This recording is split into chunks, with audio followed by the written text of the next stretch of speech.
Le 2 août 1961. Quand on descend dans le subconscient, il y a un moment où ce n'est plus le subconscient personnel, n'est-ce pas? C'est tout le monde qui est là. Alors comment est-ce qu'on peut changer? Je ne parle pas de toi, mais de gens comme nous, par exemple, comment est-ce qu'on peut faire pour changer ça? Puisque c'est un tonneau des Danaïdes, à chaque instant ça rentre, des vibrations du monde entier. Alors comment est-ce qu'on peut changer ça? Non, n'est-ce pas, il faut prendre la chose de l'autre façon. L'évolution commence par l'inconscient complet. Alors, de cet inconscient, petit à petit émerge un subconscient, c'est-à-dire une demi-conscience ou un quart de conscience. Il y a deux choses différentes. Il y a n'est-ce pas, nous prenons la vie de la Terre, parce que dans l'univers, le procédé est un petit peu différent. Mais pour la vie de la Terre, n'est-ce pas, ça commence par un inconscient total. Et de là, ce qui était involué dedans, petit à petit travaille et change cet inconscient en un semi-conscient ou un subconscient. Et en même temps,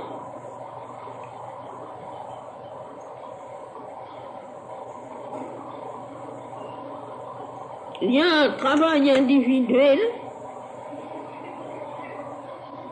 qui éveille l'inconscient individuel à une semi-conscience individuelle. Mais ça, naturellement, c'est là-dessus que l'individu a le contrôle. Mais en fait,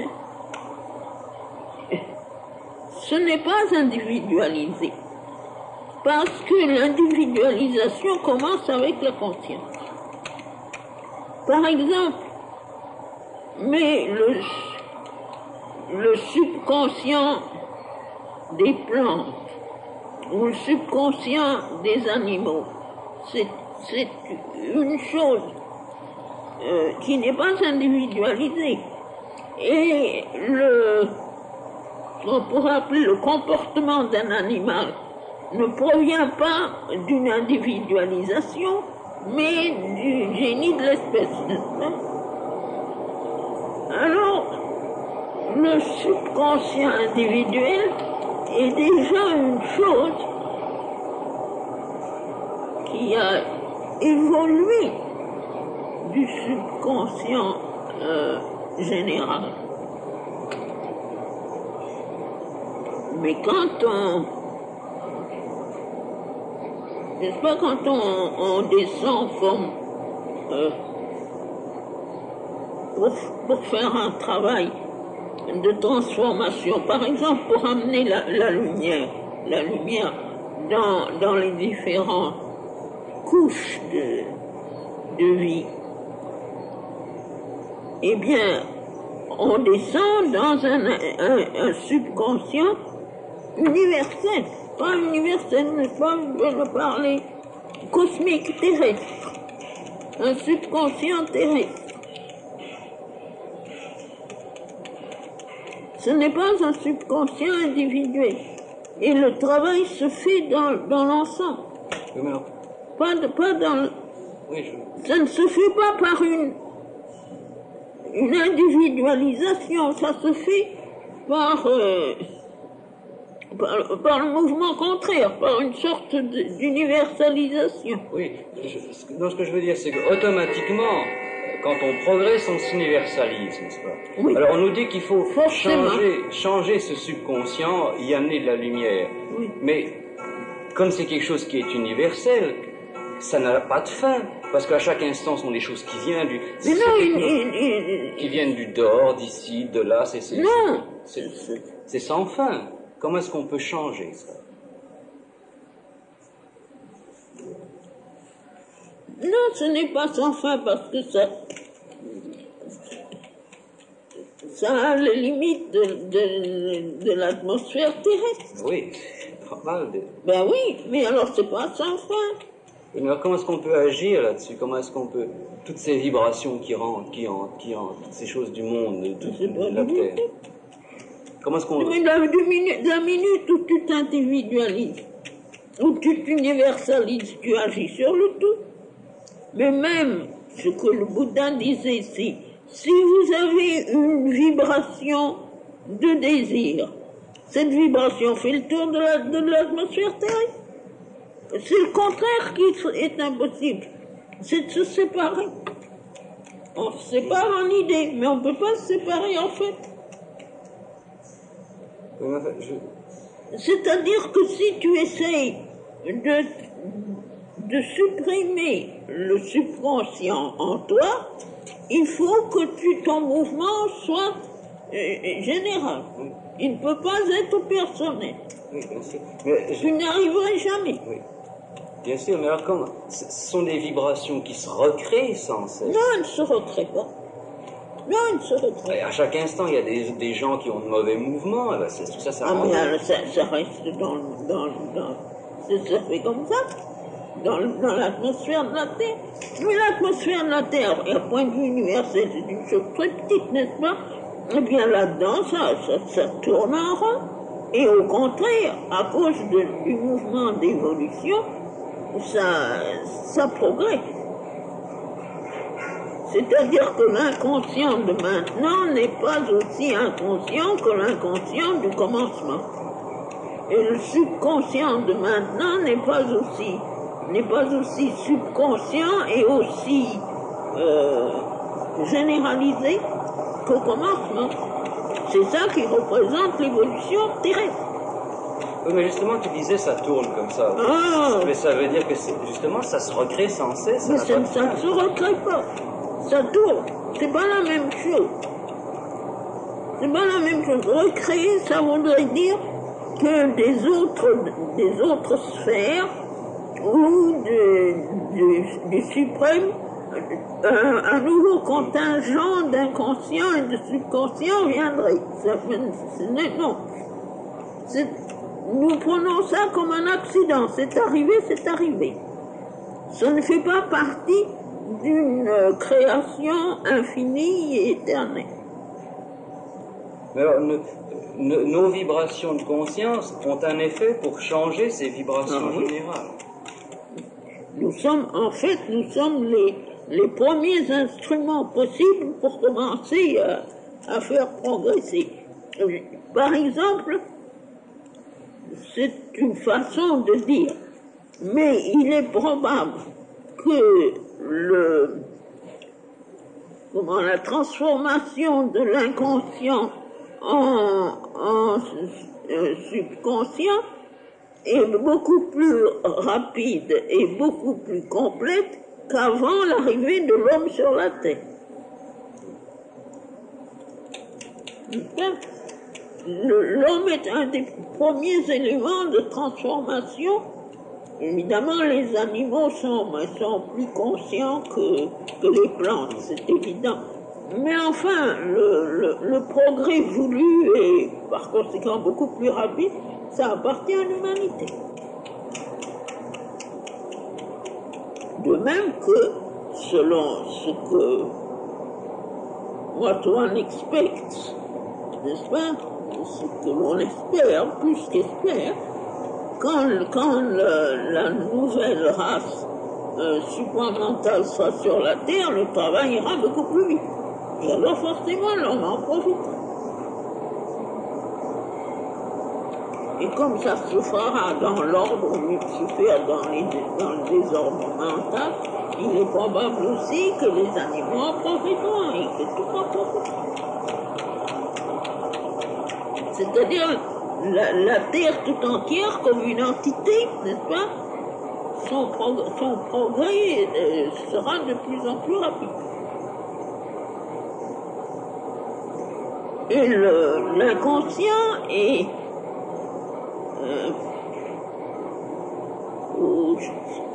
tout ça, ça me vient en anglais. C'est ça la difficulté, c'est pour ça que is meant to go, n'est-ce pas? Il est entendu que l'inconscient disparaîtra. Et forcément, le subconscient disparaîtra. C'est-à-dire que, grossièrement, ça veut dire que la matière physique deviendra consciente. Quand tu dis que l'inconscient disparaîtra. Oui, d'une certaine façon. D'une certaine façon. Réceptive, hein? Répondra, le mode de vie ne changera pas nécessairement, mais la forme de vie change. Et ça se dit en français responsif. Réceptif. Non, réceptif est une chose, responsif est une autre. Oui. C'est-à-dire répondre. Oui. Il répondra à la volonté consciente. C'est bien pour ça. Autrement, comment est-ce qu'il pourrait y avoir une transformation? Les choses resteraient toujours comme elles sont. Comment, dans quel genre de terre pourrait vivre la race supramentale s'il n'y avait pas réponse de la matière, si elle ne commençait pas à vibrer et à répondre à la volonté? On serait toujours les mêmes difficultés, n'est-ce pas? Et ce n'est pas limité, même si on conçoit le pouvoir sur le corps de façon à ce que la vie corporelle soit différente. Mais pour que cette vie corporelle puisse exister dans un entourage, elle ne peut pas être suspendue comme ça, il faut que l'entourage réponde.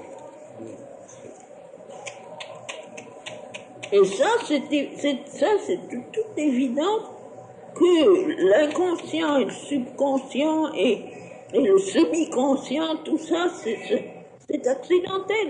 Par conséquent, ça ne fait pas partie définitivement de la création. C'est appelé à disparaître, à se transformer.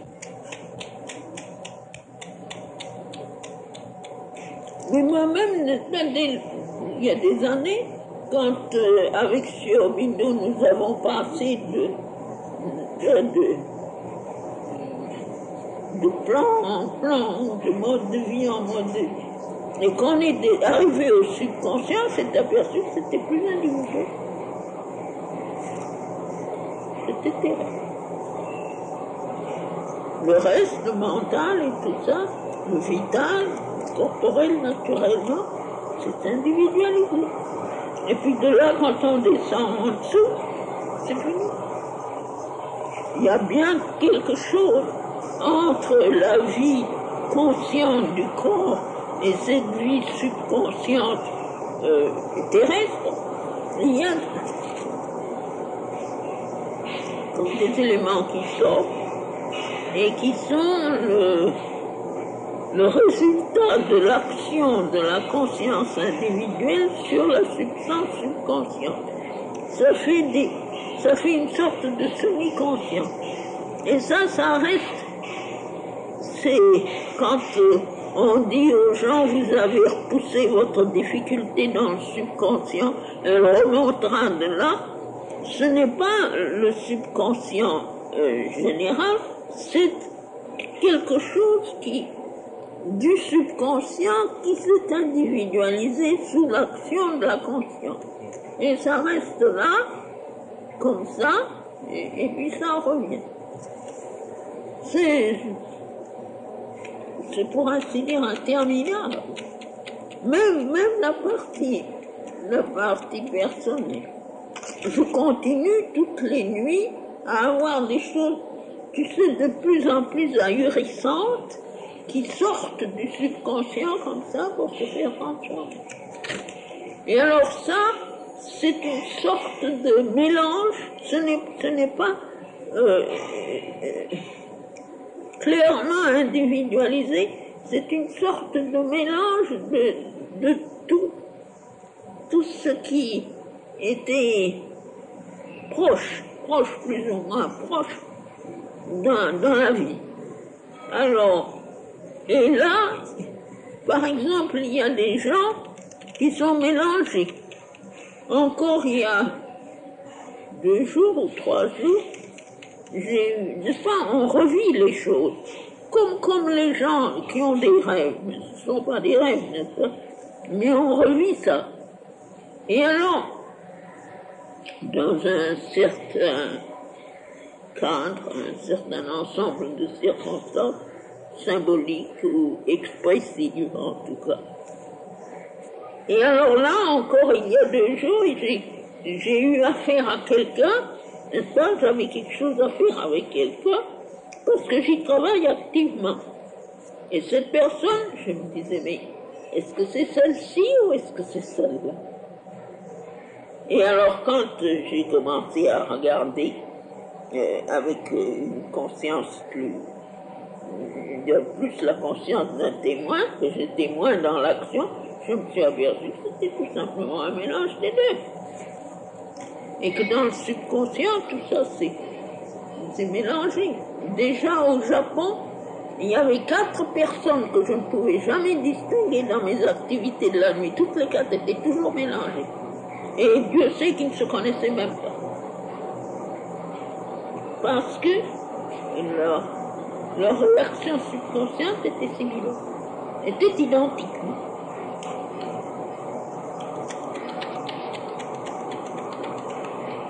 Au fond, c'est ça la légitimation de l'ego. C'est parce que si nous n'avions pas eu un ego et formé un ego, tous, on aurait vécu comme ça. Tout mélangé comme ça. Tantôt là, tantôt. Oh, quand on voit ça. Oh, c'était si drôle, c'était si amusant. Et alors, sur le moment, n'est-ce pas, c'était un peu ahurissant, et puis alors, quand j'ai bien regardé, c'était tout à fait amusant. 2 petites personnes, et physiquement, elles ne se ressemblent pas, mais elles sont d'un type similaire, c'est-à-dire petites, et puis, enfin, hein, il y a une similitude. C'est comme mes 4 hommes du Japon, c'était pas des Japonais, il y avait un Anglais, un Français, un Japonais, et puis encore un, je ne sais plus, c'était chacun d'un pays différent.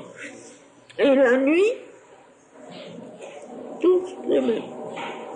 Et tous les mêmes, comme si on voyait l'un à travers l'autre, comme ça, pas mélange.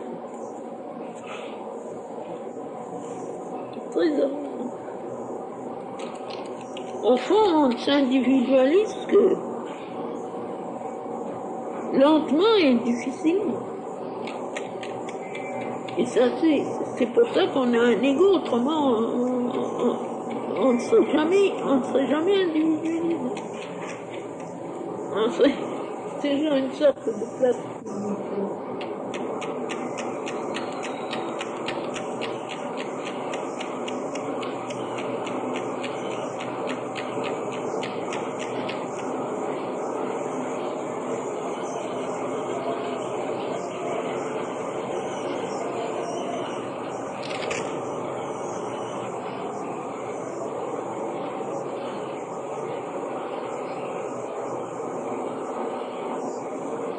Au fond, cette individualisation et par conséquent cette nécessité de l'ego, c'est pour que le retour à la conscience divine soit un retour conscient et voulu, avec la pleine participation consciente. À ce propos-là, il y a une question que je me suis posée. Quand on parle de l'être central, par exemple, n'est-ce pas, l'être central, c'est quelque chose qui n'est pas dans la vie physique, qui est au-dessus, n'est-ce pas? C'est dedans et au-dessus, partout. Est-ce que c'est quelque chose... Non, à moins que tu n'apprennes à penser avec la 4e dimension tout le temps, tu ne comprendras jamais rien. Oui, je comprends. Non, enfin, je veux dire, c'est, comme dit Sri Aurobindo, c'est unborn. C'est ça qui est... Sri Aurobindo dit c'est unborn. God. Unborn. Une borne. Non, unborn. Unborn. Unborn. Mais est-ce que je veux savoir, est-ce que c'est quelque chose d'individuel? On a chacun un être central ou bien Il n'est pas séparé de l'autre. Pas séparé de l'autre, comment? Il n'est pas séparé du divin, il est un avec le divin. Oui. Mais est-ce que on a chacun un être central individuel particulier ou bien est-ce que c'est l'être central de tout le monde? Il devient personnel dans notre conscience. C'est un phénomène de conscience.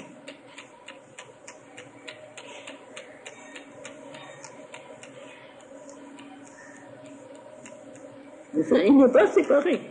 Jamais séparé. Non, il n'est pas séparé. Il n'est jamais séparé. Mais est-ce qu'il a une Ni individualité? du centre, si on peut appeler ça centre, ni de l'ensemble. Et dès qu'on est en rapport avec lui, il y a ça. Le problème ne se pose plus. C'est de toute évidence. C'est de toute évidence. Ça ne peut pas être autrement.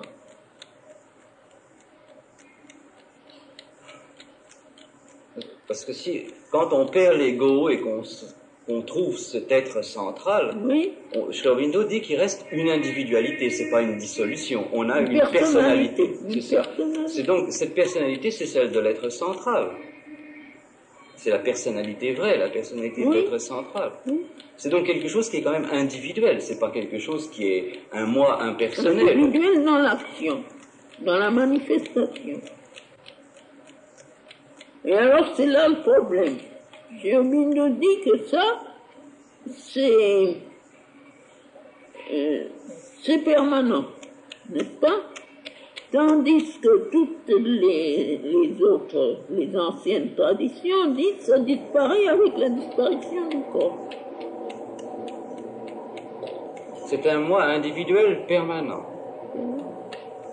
Autrement, il ne pourrait pas y avoir de vie matérielle permanente. Parce que c'est le caractère même de la matérialisation. Et si ça s'était appelé à disparaître, alors c'est la, comment dire,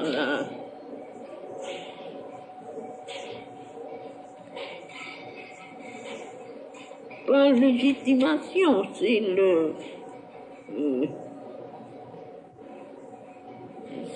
phénomène de dissolution physique deviendrait un phénomène permanent. C'est-à-dire qu'il n'y aurait jamais d'immortalité matérielle. Parce qu'après avoir épuisé une certaine somme d'illusion, ou de désordre, ou de mensonge, on retournerait à la vérité. Tandis que, selon lui, c'est pas comme ça, là. C'est la vérité, cette individualisation, cette personnalisation individuelle est un phénomène divin réel, véritable. C'est seulement la déformation de la conscience qui est un mensonge. Mais, c'est-à-dire, en retrouvant la conscience vraie de l'unité à la fois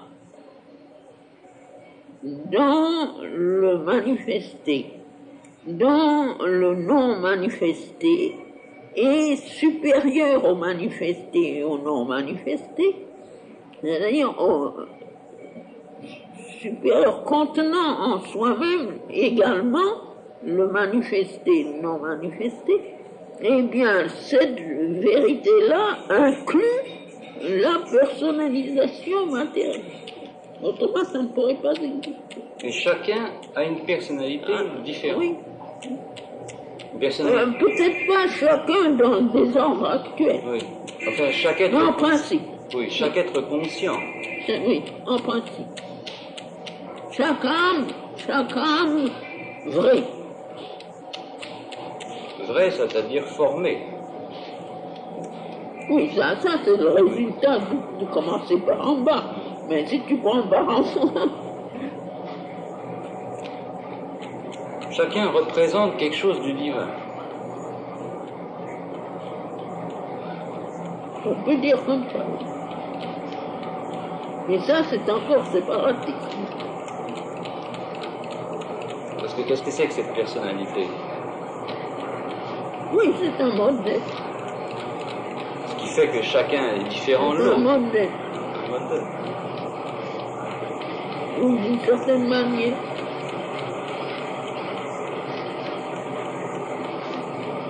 Dans son essence. Dans son essence. Parce que si c'était dans la manifestation, tout ça s'est appelé à disparaître. C'est dans son essence qu'il y a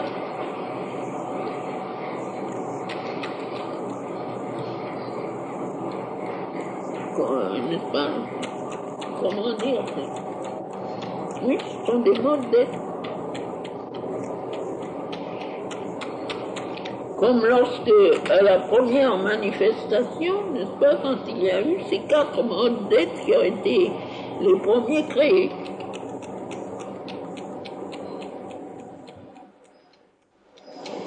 Mais enfin là, il y aurait d'innombrables modes d'être.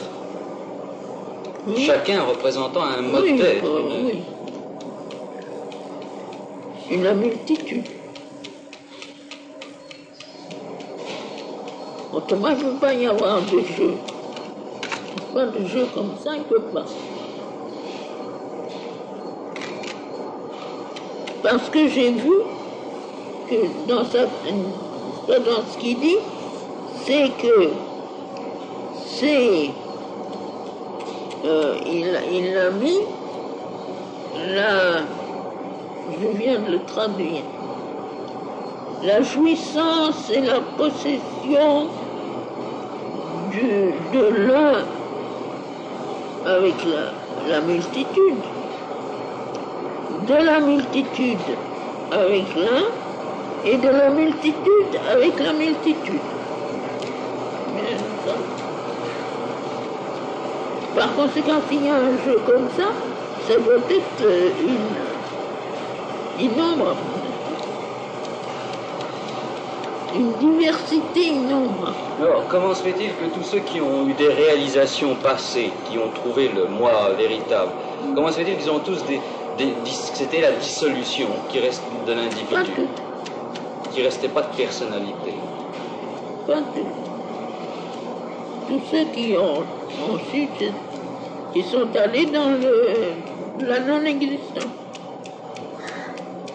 Mais il est évident, par le contenu des Védas par exemple, que leurs ancêtres, dont ils se souvenaient, étaient des gens qui avaient réalisé l'immortalité sur la terre et qui ils existent peut-être encore, mais ça pas aussi.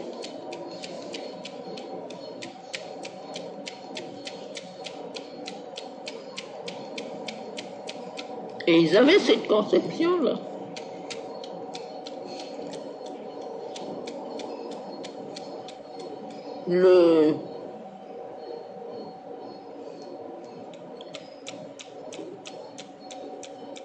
L'autre tradition, celle qui...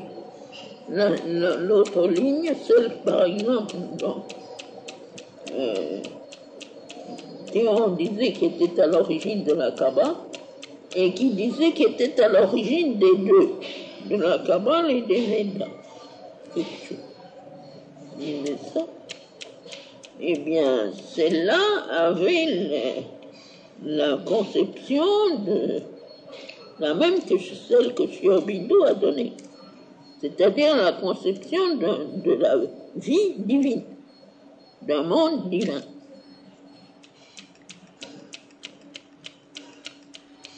Que le sommet de l'évolution serait une divinisation de tout ce qui est objectivé, avec, à partir de ce moment-là, une progression sans recul. Parce que maintenant, on fait comme ça, puis comme ça, puis comme ça, puis comme ça, n'est-ce pas? Et alors que ce mouvement de recul ne sera plus nécessaire, que ce sera une sortie. Ils avaient cette conception-là. Parce que sur Bindo n'avait rien écrit encore au moment où j'ai rencontré Théon, et Théon m'en a parlé très clairement. Et lui, il avait écrit toutes sortes de choses, mais pas, n'est-ce pas philosophique.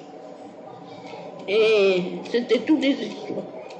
Et alors c'était fantastique, n'est-ce pas? Mais il y avait derrière une connaissance qui était celle-là, qui était la même. Et quand on lui demandait d'où il l'avait, il disait que c'était antérieur à la Kabbale et antérieur au Veda. Il connaissait bien le Rig Veda.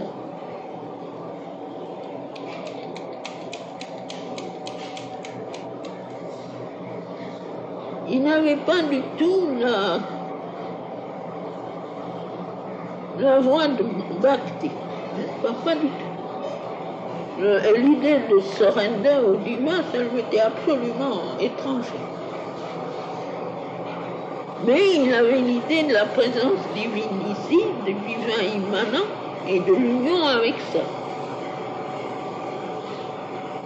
Et il disait que c'était par l'union avec ça et n'est-ce pas, en laissant ça transformer l'être, qu'on arriverait à cette création divine, avec la transformation de la terre. Et pour lui, c'était lui qui avait, n'est-ce pas, qui premier m'a donné cette idée de la terre symbolique, représentative et symbolique de l'action universelle concentrée pour permettre aux forces divines de s'incarner et de travailler concrètement. Tout ça, c'était ses idées. Quelque part, à propos, tu dis que les dieux aussi doivent s'incarner pour devenir complètement conscients. Oui, parce que... Mais comment est-ce possible? Ils ne sont pas complètement conscients, les dieux? Non. Ils n'ont pas d'être psychique. Alors, tout ce côté-là de la vie n'existe pas pour eux. Toutes ces traditions qu'il y a ici, et dans d'autres pays aussi, dans d'autres religions aussi, où ces dieux sont des êtres impossibles, la plupart du temps. Tout à fait. C'est parce que les dieux n'ont pas d'être psychique. L'être psychique est une chose qui appartient à la vie terrestre, qui a été une grâce pour réparer défaire ce qui avait été fait. Oui, mais ils sont conscients du divin. Les dieux sont conscients du divin, évidemment.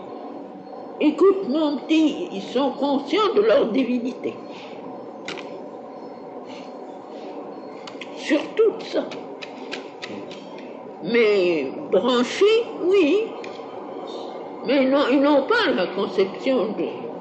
Les dieux n'ont pas la moindre idée de ce que c'est que le surrender.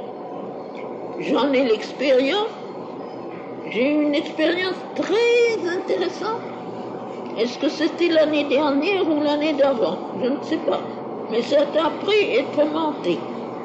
Tu sais, au moment des pujas, ces déesses viennent comme ça.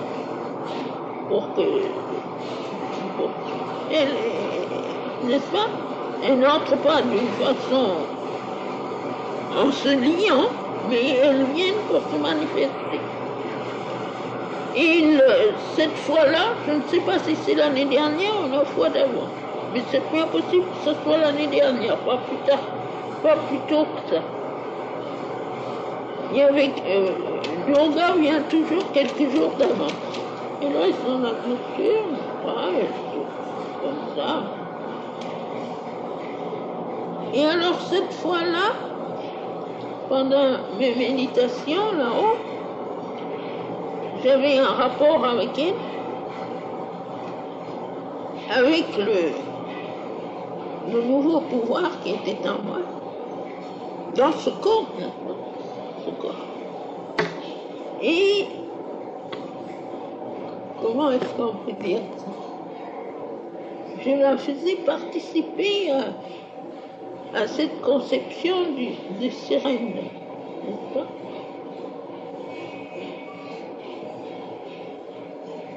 Et elle a eu une expérience. Elle a eu une expérience extraordinaire de la joie de se brancher. Et elle a déclaré à partir de ce moment, je suis un Bhakta du Seigneur. Mais c'était beau, n'est-ce pas? C'est une puissance formidable, c'est une puissance universelle, éternelle, n'est-ce pas, formidable. Eh bien, cette expérience, elle n'avait jamais eu, elle avait une expérience sans pouvoir. Mais c'était pas, elle recevait les ordres, elle obéissait aux ordres, mais comme ça, automatiquement. Mais tout d'un coup, n'est-ce pas, elle a senti l'extase d'être un instrument conscient. Et c'était vraiment beau. Et je me suis aperçu, alors je le savais, parce que je me souviens du temps où quand je faisais mes méditations, quand Sri Aurobindo était là, et que je descendais sur l'escalier pour donner la méditation aux gens qui étaient dans le hall. Tu sais, il y a une plainte à un certain endroit, là, au-dessus des colonnes. Tous les dieux étaient assis. Shiva, Krishna, le Trimurti, tous, des petits, des grands, ils venaient s'asseoir. C'était très joli. Et régulièrement, ils venaient tous les jours, et ils étaient là. Et ils assistaient à la méditation. Mais, ce n'était pas l'adoration du suprême. Il n'avait aucun besoin de cette conception. Il avait plein de sentiments, n'est-ce pas, d'une divinité éternelle. Chacun avec son mode spécial. Et il sentait bien puisque chacun savait qu'il pouvait représenter tous les autres. Et que l'adoration populaire était comme ça. Et il savait. Et alors, il se sentait une sorte de communauté. Mais il n'y avait aucun de ces choses que donne la vie psychique. N'est-ce pas, de l'amour profond, de la sympathie profonde, du sens d'union. C'était pas ça, c'était pas fait. Ils avaient aussi des mouvements très particuliers, n'est-ce pas? Mais pas cette espèce d'adoration du suprême et du sentiment qu'ils étaient. Ils représentaient le suprême, chacun représentait le suprême. Par conséquent, pleinement satisfait de sa représentation.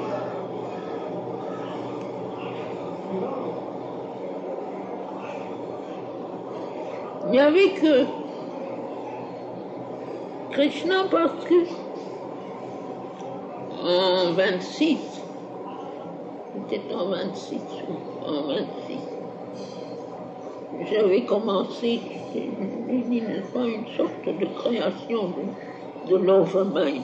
C'est-à-dire que j'avais fait descendre l'overmind dans la matière, sur la terre, et puis j'ai commencé à préparer tout ça. Il y avait des commencements de miracles, toutes sortes de choses. Et alors, ces dieux, je leur demandais de s'incarner, de s'identifier à un corps. Il y en avait qui refusaient absolument. Mais, n'est-ce pas, j'ai vu de mes yeux le Krishna qui était toujours en rapport avec Sri Aurobindo, consentir à venir dans son corps. C'était un 24 novembre. C'était peut-être. Ça a été le début du 24. Il l'a écrit dans son. Oui, justement, je voulais te demander qu'est-ce que c'est que cette réalisation de 1926, cette réalisation de... 26, c'est ça. C'est Krishna qui a consenti à descendre dans le corps de Sri Aurobindo.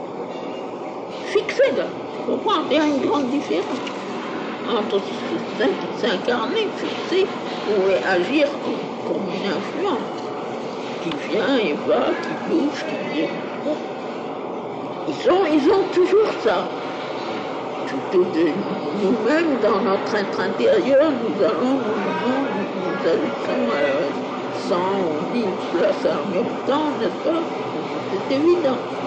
Mais il y a une différence entre accepter d'être lié d'une façon permanente au corps ou simplement devenir comme ça.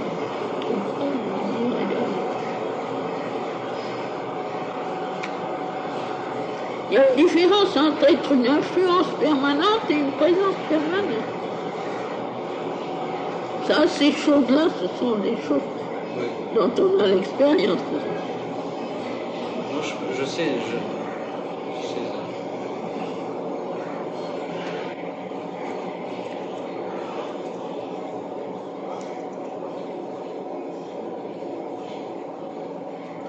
Mais ça marquait un tournant dans la sadhana de Sri Aurobindo.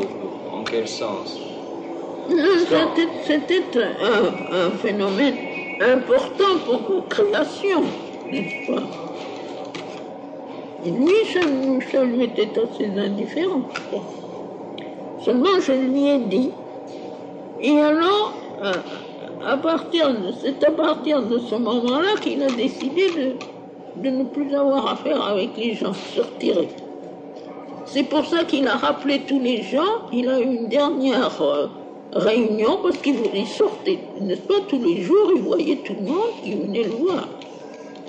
Ils causaient ensemble, c'est ça l'origine de ces fameuses talks et tout ça. Enfin. Et bien, n'est-ce pas, ils voyaient, ils recevaient des gens, ils étaient là. Moi, je ne voyais personne. Je vivais dans les chambres intérieures, lui sortait sur la véranda et voyait tout le monde, recevait les gens, parlait, n'est-ce pas, etc., discuter. Et puis c'était seulement quand il rentrait que je le voyais.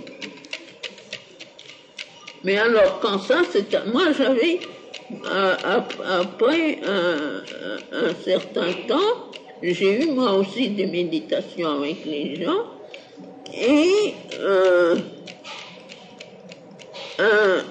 j'avais commencé cette sorte de création, n'est-ce pas, de faire descendre chacun dans les... Et puis, alors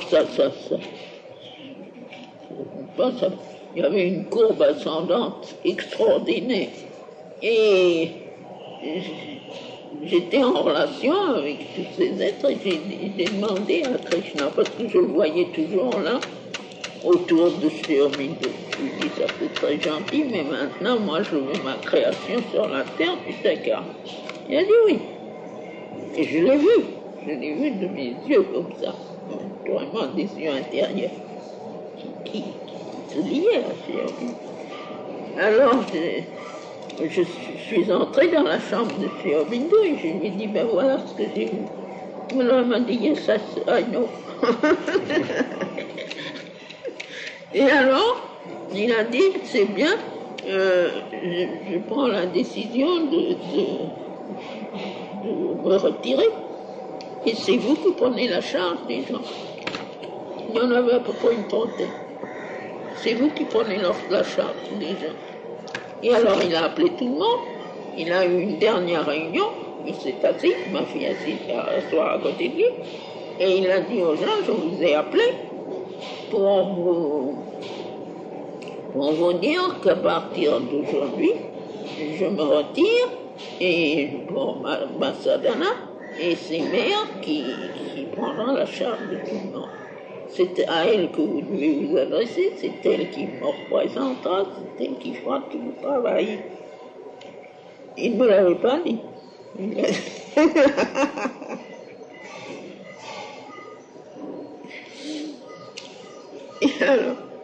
Et alors, c'était tous des gens très intimes, n'est-ce pas, qui avaient toujours été très intimes avec lui, et qui ont demandé, mais pourquoi? Et alors, il a répondu, bien, on vous expliquera.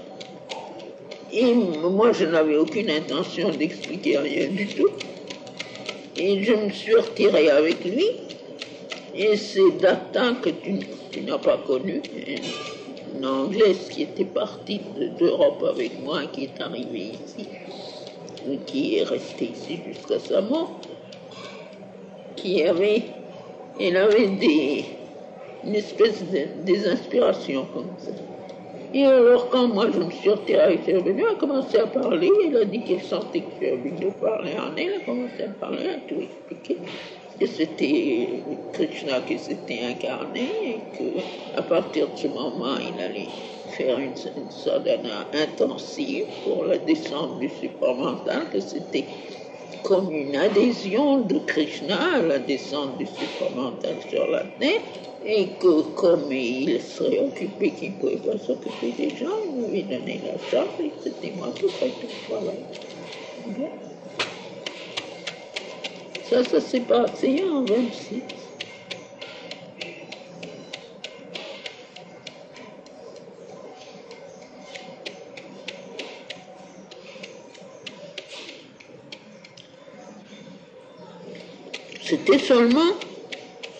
C'était seulement, comment dire,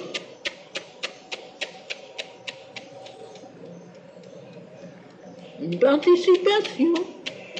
Mais pour lui, personnellement, ça ne faisait aucune différence. C'était une formation du passé qui acceptait de participer à la création présente. Pas autre chose que ça. N'est-ce pas, c'était une descente du suprême de Yakiktan qui consentait à participer à la nouvelle manifestation. Tandis que Shiva a refusé. Shiva a dit non. Quand tu auras fini ton travail, je viendrai. Pas dans un monde tel qu'il est comme ça. Je veux bien aider. C'est là que, ce jour-là, n'est-ce pas, qui se tenait dans la chambre, et puis il était si grand que sa tête touchait au plafond, avec sa lumière particulière, n'est-ce pas, qui est un jeu d'or et de rouge. Formidable, un être formidable. Et alors moi, je m'étais levée, et puis je lui avais dit, et puis c'était comme quand il, n'est-ce pas, quand il manifestait sa conscience suprême. Et alors, je me suis tenue debout et probablement je lui ai devenue très grande aussi parce que j'avais ma tête sur son épaule. Juste au-dessous de sa tête à lui, sa tête là. Alors ça veut dire que je devais être assez grande aussi. Mais c'était... Et alors c'est à ce moment-là qu'il m'a dit non, je ne me lierai pas à un corps, mais tout ce que tu veux de moi, je te le donne. Ça c'était. Et tu sais, pas comme des mots comme ça.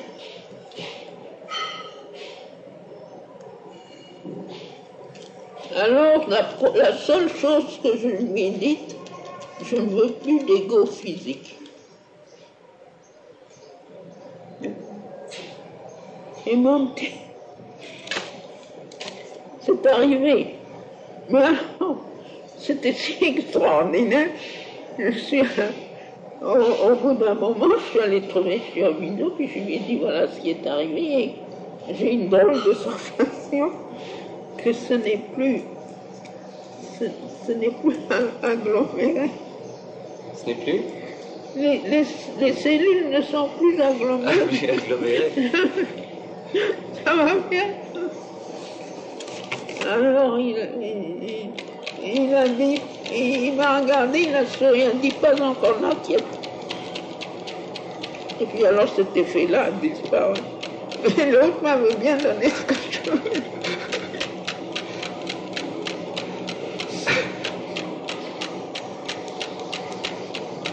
N'inquiète. Non, c'était pas vrai, c'était trop tôt, beaucoup trop tôt.